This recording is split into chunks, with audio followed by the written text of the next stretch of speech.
Over to you, Manisha. A huge round of applause, everyone.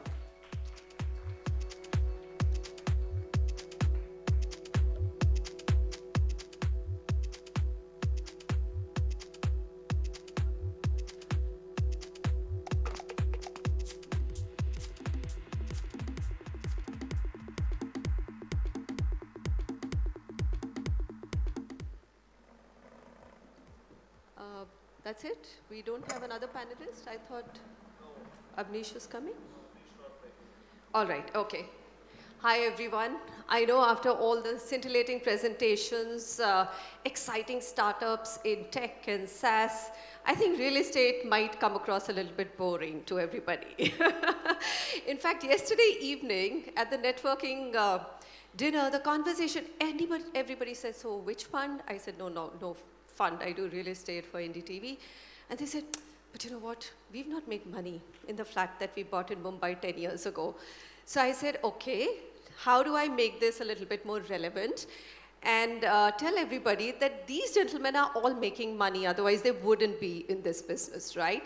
So to just set the context right, look at Invest India figures. I think that video has gone a little bit viral, what Mr. Bagla actually spoke about, but it totally fits in with real estate. And this is what I'm going to tell you. The numbers, we all know the demographic dividend. But the fact that 1 billion people in India are 35 and below. Now, all of them are going to need a home, whether rented or bought. They will need office spaces to occupy. And of course, they're the talent that the world is looking at because India is the largest human resource provider to the world. So based on that, I think they've got their business right, but it doesn't always make money. You have to catch the cycle right, is that it? Or you have to catch the investments right. So Nipun, Sahni, let me begin with you. The mics are in front of you. Let's start with a broader theme. I think they're all on. You just have to, yeah. Yeah, Manisha. What's working, what's not? How do you make money? So it's interesting, the title of this is private equity in real estate. Actually, what's not working is equity. Credit is working, and Okay. equity might not be working. The title can be changed to private credit in real estate. All four of us actually are doing credit. And unfortunately, there might be a few benchmarks available, but I think that in India is really working well in this cycle. It doesn't mean equity is not. Equity has its time, and there are other investors who are doing equity. But I think the largest sector within real estate and what most people identify with is really residential. That's what most people kind of touch and feel every day. And it is 80% of the market. And that's a sector where you are really not seeing too much equity coming in. Because there are regulatory obligations on developers, and if investors become the equity, you kind of become the co-developer, and that lot of institutional investors are unable to take. So, but on the office side, on the other hand, which is also a large segment of the market, you've seen a lot of equity investment by investors who like to build, hold, and then continue to just eat rent every month from that and see that gradual annuity income coming out, which is translated into REITs, which is translated in InvITs on some other side. So I would say, you know, in a nutshell, credit is really working in this cycle, and also because of the dislocation which has happened in the market. We've all seen what the domestic market went through, a few bankruptcies prior to COVID. But surprisingly, I think the market has come back so strong after COVID. It's surprised everybody in the community as to what is going on in India. Why is everybody suddenly this newfound vigor about owning a home, buying a home, whether primary home, secondary home, bigger home, better home. So it seems it's the credit cycle which is working at the moment. Vipul, how much of it is hype and how much of it is real? Because if I look at the home sales numbers across top 7 cities, they pretty much just about match the levels which were there pre-COVID, right, around the peak time. So it's not as if, you know, we keep talking about the demographic dividend, but if you're still going to only sell 3.5, 3.65 lakh units and land is getting more and more expensive, the dynamics becomes unaffordability as well. So how much is hype around the residential market? How much do you think will sustain giving all of you opportunities? You know, Rajat told me that there are not too many LPs in the room. So he said you can be candid and frank. So if that is the order of the day, Rajat, see, we fund managers, and I can talk about myself, but may not be to my colleagues on the dais, but we survive on hype. Okay, so if we don't create the hype, we are not going to get the LP interest. Now, just to on what Nipun was saying, in real estate, in my opinion, there is nothing called credit. There is either proper equity or there is equity which is where the upside is capped. Upside capped equity is what we call credit, because, and I think the new buzzword is private credit. So that is what we do, because in real estate, whatever you're doing, the counterparty risk is so high that it's equity only, irrespective. But to your point about this thing, I'm quite surprised why Rajat has chosen PropTech and ESG, and what I do is the third part of it, which is a little bit of affordable and mid-income housing. All these three things are good conference topics, bad for business. They don't make money. Or that is at least that is generally, so ESG, I think somebody asked, I think, well, ESG is fine, but is it going to make money? And the jury is probably still out on that. But I know 5 years back, when anybody would talk about hype, they would say, if you talk to any developer, any conference, equity conference, real estate conference, they will say, it's great, we have so much demand-supply gap. You refer to what Deepak Bagla said yesterday about 1 billion people needing homes. So demand is, in India, I personally feel macros have always been great.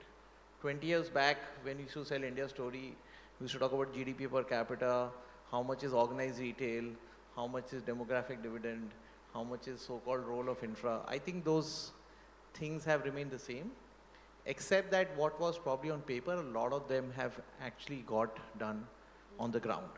So, but the impact of that is slow. So what may come across as hype if you're looking at a 3-4 year period, but if you look at it over a 8-9 year cycle, I think we have a great play going on. Demand has always been there. Issue is, can I make money by supplying to that demand at that price point?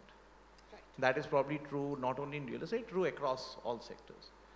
Today, because of infra and because of, I think, very minute interventions happening in process related to real estate, and some efficiencies in sales and some efficiency in some cost monitoring and so on and so forth, things are getting better. It is still capital starved. There is no equity. Maybe Vikas gives some equity. He would take offense to the part what Nipun was saying about no equity, but there is tremendous demand. Okay. And demand is not a hype. Profitable supply, I think, is still a little bit of a hype. Little bit.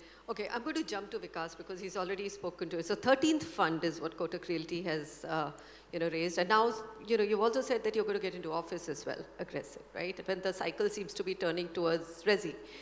So I'm just wondering, it's an opportunistic fund. How do you see your money flowing in the next 5 years? It's a very cyclical industry, right? And there's a very short period that I've seen over the last 25 years that both commercial and residential have done well at the same time. More or less, they're actually a little bit inverse, right? There are very tiny periods of three years or so when they both do well. So how are you going to deploy the funds, and what do you see in terms of the cycle in the coming days? So Manisha, we are very opportunistic in nature, right? We will go where we can make money. And as Nipun said, we are more, the Indian domestic managers are at least more credit than equity. You have large international players or pension funds who have gone ahead and acquired commercial portfolios. We have the pool of capital which can do multi-asset class, but it all depends upon where the opportunity lies. On with respect to your office, you had to break it up into two segments, right? One is CBD, front office facing, and one is the IT. At least CBD, right now everybody is bursting through the seams. I'll give you our example in Kotak. If we continue to work on a hybrid basis because we don't have office space. So today, if the entire alternate assets team comes in the office, we have only 50% of our seats. That's what it is with respect to CBD office spaces. But that's not the case where majority of the office space, which is there 70%, which is in IT. There is a challenge right now at this point of time back to office. How that will play out, we don't know. Let's wait and see what is going to happen in 6-9 months. People say that with job losses, employees will start coming back, we will screw their promotions, and then who come to office will get better. I don't know. All this will have to play out, and we'll have to see how things will pan out in the next 6 to 9 months. But it's more driven from US because most of the clients are US, and what happens globally will happen here. So we have to wait and watch what happens in office space. But Resi continues to be evergreen. It's a question of how you can make money. Now, the challenge which we face or which we are seeing is land prices have gone up. And it is impacting the margins of the developers. So consequently, how much they will pay us is what we have to see, because we have to live on actual cash which gets generated from those projects. Stock market doesn't reward us. So it's cash flow, what is there, we actually eat cash. Okay, all right. All three of them have a lot of dollars to play with, right? You're one of the domestic funds. And if I'm looking at the entire private equity space in real estate, right? Only about 20 to 25% is domestic money, all domestic money.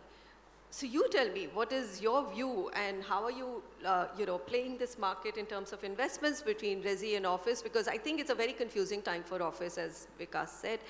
Employees are not coming back. Occupancy is still at 30-35%. REITs have got rammed with the budget. They've got additional taxes to pay. How do you deploy money and what will you look at? Sorry, but this occupancy 30-35% you mean for Office offices? parks, yeah, offices. I think it's vacancies are 30-35%. Occupancies are 70%. Please don't give us a shock. No, latest REIT figures of this thing, they've actually come on record and said that we are inching towards 50% occupancy. Yeah, I think, but those are ITS spaces that Vikas said. I mean, Embassy, Mindspace, they've all said that occupancies are just about, they're hopeful of getting to 50% occupancy in 2030. No, both of us are right. Let me explain how. Okay. You are talking of occupancy of the tenants as to how many employees are coming to the offices. Yeah. Yeah, and I'm talking of occupancy by the tenant to the landlord. How many are paying rent? Agreed. We're talking about different things. things. We are more conscious of the second. But the first one is an important. Then it's pretty good. The occupancy levels, otherwise there's 87% occupancy, right? There's only 13-14% vacancies for the top 3 REITs, which are published numbers. Yeah. I think there is a difference between that, since we are talking about that, between IT parks and SEZ. So there are a bit of a challenge in the occupancy which is coming up, and I think that will prevail for next 1 or 2 years till the issue is sorted out in terms of government incentives and so on. But coming to the basic question that you asked, I think moving to the point that you made about residential sales, how is it, not moved up much beyond what it was in 1920. I think the feeling one gets is that the quality of demand has changed. During the period prior to COVID, there was a lot of speculative purchases, a lot of investment-based purchases, which was going into residential real estate. Whereas what we are finding, even from the COVID time onwards, from the second phase onwards, a lot of genuine demand picked up this residential spaces, and a lot of completed houses have got sold, and the inventory levels have come down drastically. Yeah. So I think it's not just an hype. The residential demand has been there. It is coming with its own challenges now, with the land prices having gone up, as to what kind of profits the developer will make, how much return we will end up making. I think we continue to remain opportunistic, and we believe that there is scope for investment. I think the challenge is going to remain in making equity investment in residential. And I think one of the factors which nobody talks about is because residential projects are 5 to 6 year kind of each project, they face cycles, they face uncertainties.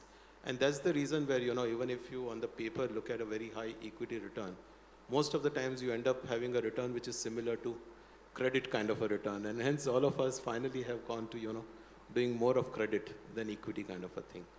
So yeah, I think sector to sector, you will have either credit being more important or equity being more important.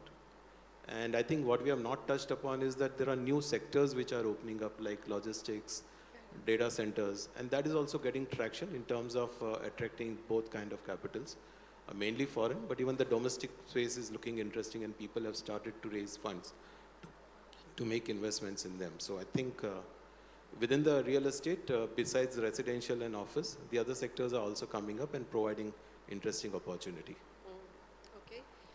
There is, Manisha, there is one thing I want to mention, and it's, I think, an often confused thing, and I'm referring to the introductory statement that you made, that somebody said, I bought a house, the value of that house is what it is for 10 years. See, please understand that, let's assume you buy a coin of gold, and that coin of gold is what it is, and it has remained what it is. That doesn't mean that the person who has been making those coins is losing money. Agreed. Okay, and that is pretty much the ecosystem in, say, real estate. So if the value of the house has not gone up, that doesn't mean that every developer in this city has been losing money or has not gained. They are still, maybe they are making lesser margins. What matters is supply side and demand side. Very often, because everybody is associated with real estate, you tend to assume that a developer will do well if, or a fund funding them will do well if the prices of the houses are going up. And that is not true. In fact, I think it works to the contrary. If the price of houses are going up, it will have its own challenges in terms of velocity. What everybody is interested in is velocity. And that supply side versus demand side is the key difference. Like everybody on this, the entire banking system, private equity system is doing supply side financing. Very rarely you may have, like, I think Deepak talked about some, this houser and so on and so forth, where I may actually be buying some 10 apartments and waiting for them to appreciate and so on. So which you and I may probably do in our individual capacity, but not necessarily as organized funds. So the entire funding ecosystem is on supply side. So that difference is very important for everybody to understand in terms of. Yeah, I get that. Nipun, I'm also looking at, all the credit which is going, most of it now that we've established is actually credit and not equity, is literally restricted to top 7 cities and also restricted to, again, within that top 7 city, maximum 5 to 7 large developers, right? How do we broad base it? I mean, India's growth is going to be far more broad based, right? Are you exploring that? Are you even considering that as a global fund, that you would like to go below, look at that middle rung of developers and tier 2 cities, state capitals, etc.? No, actually, on the contrary, the top 10 developers of every city don't need our capital. Our capital is expensive capital. So I think they can access capital through capital markets, as well as maybe through domestic sources of capital, monetize some other assets which might be there in the group. So it's really the private credit part of the business which is, I would say, more high yield, and there is really available to the mid-market. Some of these players have become big. The definition of mid-market in India has changed. A 100 crore developer 10, 15 years ago was considered, decent sized developer. Today that number is $100 million. Even that's probably mid-size. So I think as time has progressed, that category of mid-market developers is large. The industry is consolidating, no doubts about it, but it's slow. It's not nowhere close to any kind of oligopoly or it's not possible. Even a city like Mumbai last year hit a record number of 1 lakh crore in sales. 1 lakh crore in sales, the largest developer is Lodhi was under $1 billion in Bombay. So it's not, and if you add up the top 10, I don't think they were adding up to more than 25-30% market share. So there is a very large number out there.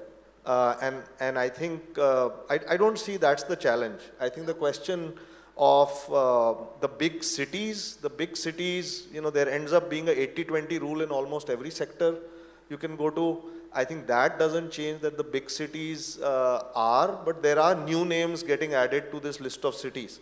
And that list can expand. I'm sure my co-panelists here must be exploring that also. So I don't think anything is cast in stone there. It's really about the trend of the sector continuing, and the opportunity size. I was told there are 10,000 developers in the top 7-8 cities. Now, you can cut out the smaller ones out of it, but still the number is really large, players who need capital. and the domestic system can only supply a certain limited amount of capital. So I think the role of global capital will continue to remain very, very relevant. Have you actually, I mean, I know that you spoke about deploying $1 billion around May last year. So you've deployed about 70% of it. Have you gone down to, let's say, the next 500? Any of the developers in the next five? I'm not asking for names. We've certainly gone down. Like I said, the top 10, 20 are probably, they can access capital at lower cost. So our kind of sweet spot is the next category now. Where do they rank in that? Maybe don't have a sense of that. But it's really mid-market developers who are trying to scale up. And that's really the meat of the market. Okay. Because what about, like, we've heard about Ahmedabad doing very well. And I mean, Pune is, of course, not top 7. Even Ahmedabad's amongst top 7, 8. But would you go below that at all? I mean, with infrastructure, which Vipul has a very, very important point. I mean, like M3M just announced a huge project in Panipat, right? Now, literally with the rapid transport systems, the highway, these are some of the peripheral tier 2 cities, tier 3 actually, which are now picking up. Would you look at them at all? So, or right now there's enough business to be done in the top 7, 8? So there is enough business to be done in top 7, 8 because when we go and look at, let's say, state capitals of, let's say, Rajasthan, Jaipur, or let's say you pick up Bhubaneswar or Calcutta, we just can't deploy decent pool of capital. It's just not, from a return on time invested point of view, it just doesn't stack up for us. That's the reason. Is there an opportunity to make money? Yes, there is opportunity to make money, but then your ticket size becomes smaller. Your team size has to increase. It's just that the economics doesn't stack up for us, so we don't look at those smaller cities. But I'm sure there are developers who are making money in those markets. Okay. I will only add one thing to it. We refer to these top 6, 7 things as cities.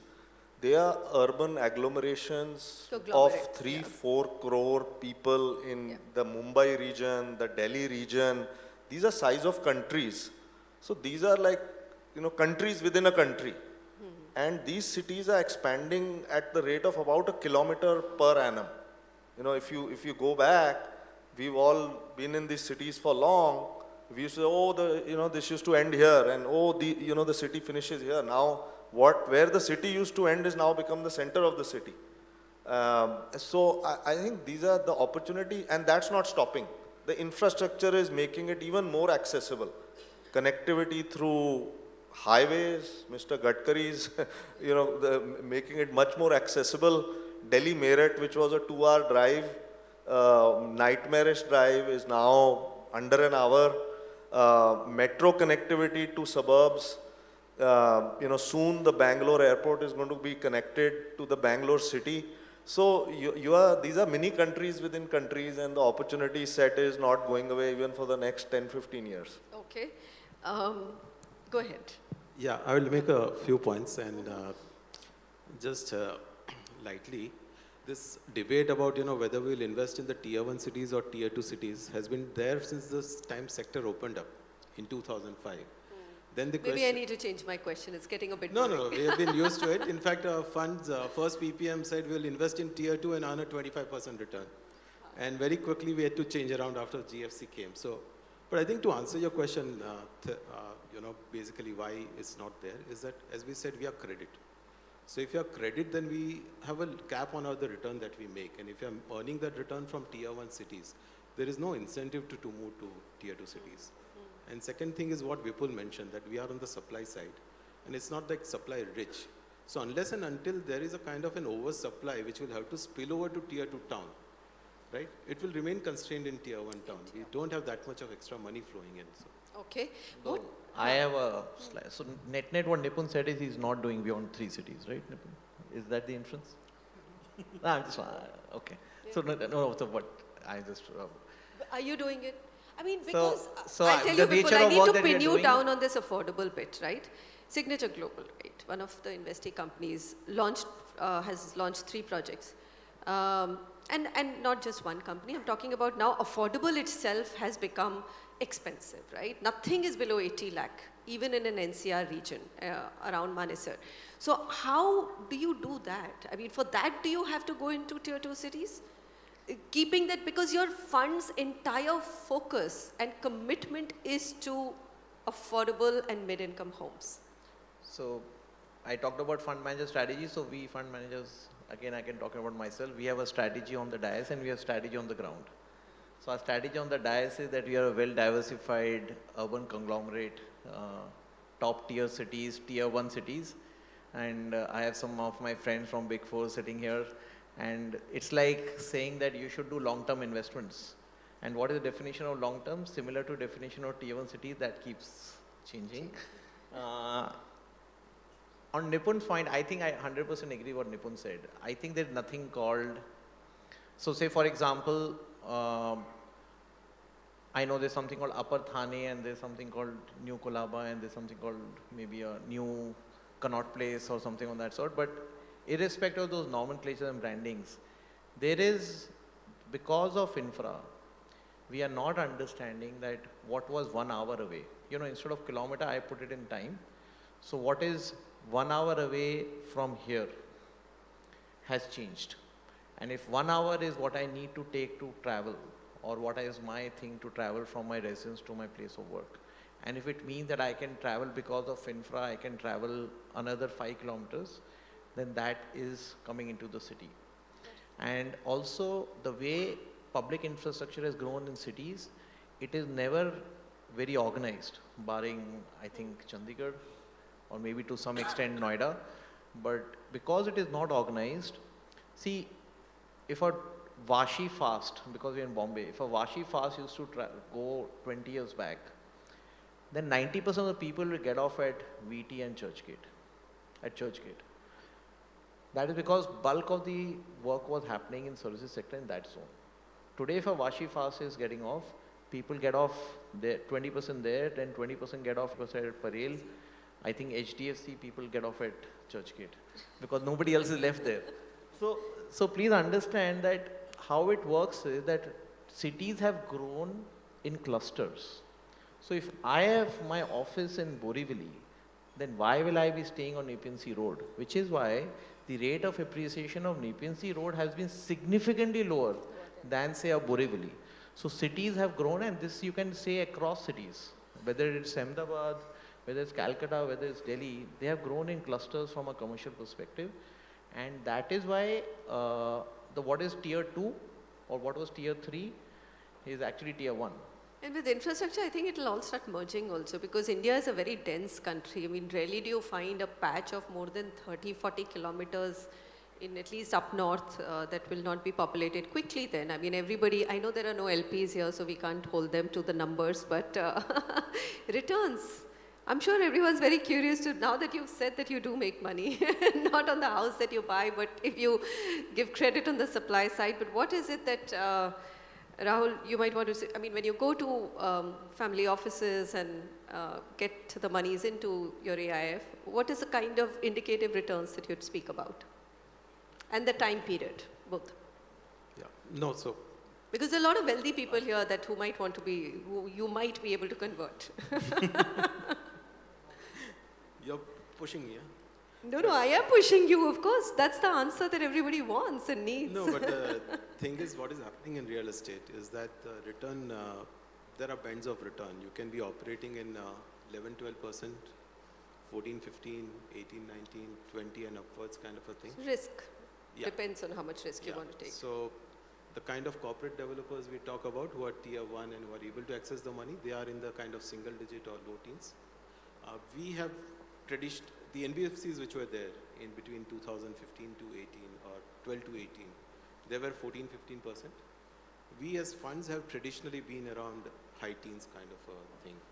Okay. And during COVID time and so on, there were a lot of hedge funds and so on who operate in upwards of 20%. So okay. I'm in the high teens, but you have a spectrum of returns. Okay. It'll be very hard to pin down Nipun on it. So I'm just going to float a number, because also Nipun, I think the other aspect to speak about is the fact that we see a lot of stability in the dollar rupee right now coming in. And looks like we probably might have a stronger rupee to the dollar rather than the reverse, which is great for somebody like Apollo. So what is it? I mean, essentially when the LPs come in, dollar adjusted, is it 18 plus? That is something that you look at when you look at India as a market to invest in? So return is the second part of the question is missing, right? Return is solving for risk. So what's the risk for the return? So I think on that spectrum, I think money is solving for 10 to 20% return, right? Like you can pick where do you want to operate on that spectrum? You can even go higher than 20. So let me ask you, where do you operate on the spectrum? We operate late teens. I think is a fair, on the credit side, and equity it can go into the 20s. Like where you end up is different, but that's what you underwrite to. And there's the institutional rate of return, and most guys I think are in this spectrum. That is what the investors expect. India's historically rupees depreciated about 3.5% over 10 years, 15 years, 20 years. Forward markets are priced you at about 4 points in that range. The Fed actions has helped. Fed has increased the rate, so the forward curve has actually come down, and that's why there's now I think this debate which has started of appreciation. I have my doubts. Like it's highly, highly unlikely. But if Fed takes the rate to 8% from 5%. Then maybe you might see that also. But right now it looks like. But when I look back, we have people here sitting in Bombay and Delhi, and you look over 10, 15 years, property has gone up between 10 to 15 times. From 2005 to 2020, those suburbs which have become part of cities, and which and it's lazy investing. It's the most boring form of investing. You invest and you don't have to look at it again. Unlike stocks, which can, give you a lot of volatility and heartburns, a lazy form of investing, people have real returns, and these cities are not stopping. These cities are continuing to expand, so hopefully people can continue to generate decent returns. Okay, at least diversify their portfolios. Final question. I know that long term, I'm not even going to start, questioning India's growth story because the numbers are right now, or let's say the stars are all aligned for a spectacular next decade for India. But any short term, Vikas, let me start with you, any short term hiccups, because the chatter here, and that's what I've heard yesterday, is that everyone is nervous, right? I mean, but that's venture capital, it's a very different sort of a market that they're talking about. But in real estate, what could be some of the short-term headwinds in case the Fed doesn't stop? There are some global, there is a global meltdown, recession, inflation doesn't come under control. What impact and how are you bracing for it internally? So again, let's break it up into cities, right? So if you were to look at Bangalore, Chennai, Hyderabad, Pune, it's IT driven. If there is fear of further job losses happening and people are getting worried about their future, which will impact their ability to purchase houses, because then it's more psychological, right? If you're not sure about your future, this is your largest investment which you're taking a bet on, you will tend to be cautious. So if you look at in Bangalore, let's say 2013, 14, 15 types, there was a lot of this talk about automation, mid-level management being there, heavy on mid-level management, there'll be job cuts there. At that point of time, Bangalore did see a slowdown and all that, right? So it all depends upon how the IT is going to do in those markets. Bombay, I would say, is more, Bombay, NCR would be more general domestic economy. You don't see an oversupply coming in Bombay at all? So if you look at the data now, compared to last year, as per Leisure's Forest report, which talks about the unsold stock has increased by 30%, 29%. Over last 1 year. So the stock's supply is increasing. So which means the supply is more than that, the pace at which the demand is there. So one has to wait and see how this thing pans out. But if domestic economy starts doing badly, the front offices start doing badly, then obviously Bombay will get impacted. Prices in Bombay have gone up a lot. NCR also the prices have gone up a lot, but the supply is not there that much in NCR now. There are very few developers who are there. So the supply is constrained, so the demand is slightly more at this point of time than the supply which is coming. So again, it's very, very micro and within city you have to look at it, but more is the job in all these bigger cities. Nothing to worry about, Vipul? Next 1.5 years short term. I mean, basically everyone's just worried about 23, 24, thinking that the worst is not behind us when it comes to global recession or global slowdown, let's say. You mentioned stars are aligned, that's why we are doing well. So are you implying that there's nothing which is happening on the ground? It's only stars which is resulting? No, a lot has happened. Everyone's Because if seeing stars Mr. is what it is, then Bagla's- stars may not go the right way sometimes. I mean, So that is a big risk. we've moved to being amongst the top 5 economies of the world very, very quickly. There's so much happening. We are the fastest growing economy. So yeah, all of that is. No, I think the fact that an industry is ready to give returns of 17 to 20% or 21% means that there is risk. Obviously, the entrepreneur is thinking that he can make money which is more than what he's borrowing at. And I don't see any reason how there is no risk or there is nothing go wrong. The fact is that there are n number of things that can go wrong. He talked about micros. I think in the macro aspect, so all the things that probably went wrong 20 years back and why the entire thing did not flourish in those macros may still go wrong. We are fairly dependent, let's be very frank, we are fairly dependent on external oil. We are fairly dependent on IT sector as he mentioned. So irrespective of the occupancy debate, whichever way it goes, the fact of the matter is that we are dependent on demand from IT. Having said that, I think, and I think that should come in the nature of product. If you see in the last 1 year in real estate, also because of accounting reasons, a lot of developers are now saying we want to do low rise or maybe plots, because we are one unique economy which also has this plotting ecosystem. So they are talking about plots being done, and I think a lot of developers has gone and said that we want to set up whole plotting ecosystems where the velocity is at an all-time high. It is not in percentage terms, it is 3 to 5x. But it's also sucking up a lot of land and making land more expensive. But yeah, but we we will, are interested it's a in larger velocity. debate. But It's a Manisha, the larger risk debate. is, according to me, there's an internal risk. These are external risks sitting Yeah, outside. The yeah. internal risk, which is micro, not macro, at the city level is government plays a very big Yeah. role in helping the sector or cooling it off. Singapore, you can literally do it like, you can literally control the switch because the size and small size of the economy and all. Take the incentives that the government gave, and thanks to them, some cities reduced stamp duties, and Mumbai saw the, acceleration of demand just because the state government tweaked it. The risk is that if the sector is making a lot of money, governments tend to get greedy, and governments can easily put the brakes on by increasing your approval cost, increasing the taxes that go on to it. So there are levers out there which, and like the government is encouraging manufacturing through PLI scheme, government's encouraging like the EV sector through a lot of incentives of different kinds. That at the central and the state level is an internal risk which if they continue to be constructive and do that, they can actually accelerate the growth from here. Imagine reducing stamp duties by a point or two, or reducing GST, which is a very kind of contentious topic, which is contributing to some leakages. There are levers for the government to slow it down or accelerate it. And they could do it. I mean, during COVID, stamp duty concessions happened in a couple of states, and that capital really flows. brought the demand back in a very big way. And capital flows. And capital flows. All right, I'm going to conclude here. We have about 5 minutes for any questions, if anybody wants. I know it's real estate, and maybe most of it has been answered, but yes, there's Arpito there. Go ahead, Arpito.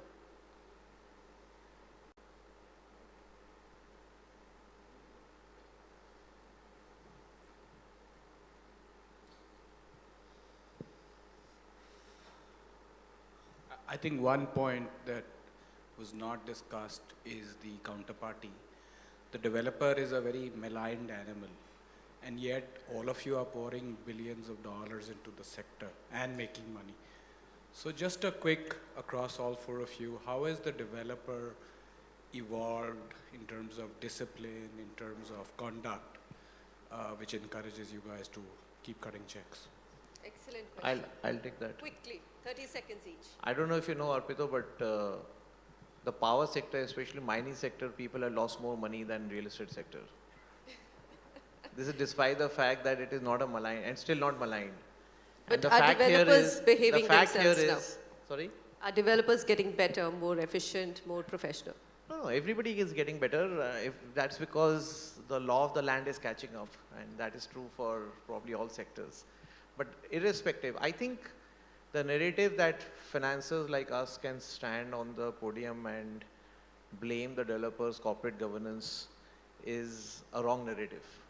It is because when you talk infra, you talk mining, power, scores and lakhs and crores of money have gone down the drain or not worked.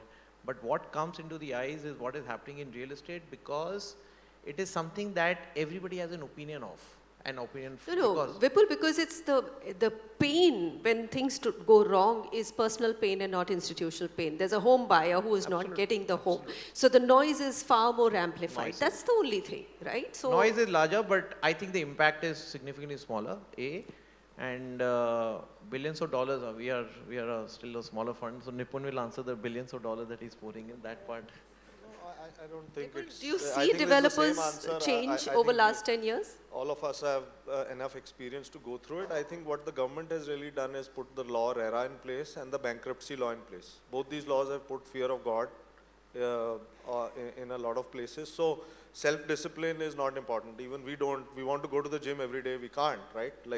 So I think self-discipline is just tough at an individual, institutional, company level. But when you kind of put rules around it, these two rules, I think have changed the game. Everybody in our community on the investment side feel a lot more comfortable doing this now because just the institutional framework has structurally made the sector very different and forced discipline on the entire sector. It's one of the few sectors actually, surprisingly, there is no sector where the promoter cannot do whatever they want with the capital. Take pharmaceuticals, take automobiles. Here the promoter under RERA is now forced to keep the capital in an escrow account and then use it for a specific purpose. They cannot really fool around too much with capital. So I think that and a few actions on the bankruptcy law where the scales have definitely tilted in favor of the lender. There are more tools in the box to kind of keep things on a tighter leash. Have really aided the discipline around it. I don't think it's come because, and I think people realize that good behavior attracts good capital, good behavior attracts more scale. So people who kind of gone through that process, I think they are able to just continue their journey and scale up to a totally different level than those who did not in the past. Yeah. Okay, we'll conclude there. Because I think time's up, more or less, I think the views are the same. But Vikas Chimakurti, Nipun Sahni, Vipul Rungta, Rahul Rai, thank you very much, gentlemen. Always interesting to have such a high-powered panel in real estate. And hope it was a good change for the audience.